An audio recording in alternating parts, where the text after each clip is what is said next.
A proteklog vikenda Beograd je bio domaćin fudbalskog kampa Mini Zvezde koji je organizovao čuveni engleski premijer ligaš Chelsea. Oko 200 dece imalo je priliku da radi sa trenerima Chelseajeve omladinske škole i tako se na najbolji mogući način uključi u program razvijenja društvene odgovornosti pod nazivom Fudbal u vašem kraju. Fudbalski klub Chelsea i kompanija Samsung organizovali su proteklog vikenda kamp Chelseajevih mini zvezda u svrhu promocije programa društvene odgovornosti.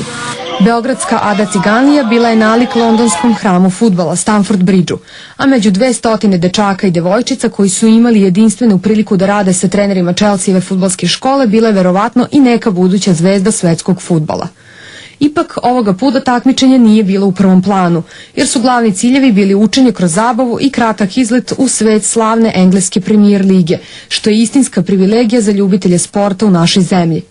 U grupama od po 50 dece, 4 trosatna treninga tokom subote i nedelje vodilo su 4 profesionalnih trenera omladinaca Chelsea, a sigurno najpoznatiji izdanak te fudbalske akademije John Terry, sadašnji kapitan londonskog kluba i engleske reprezentacije.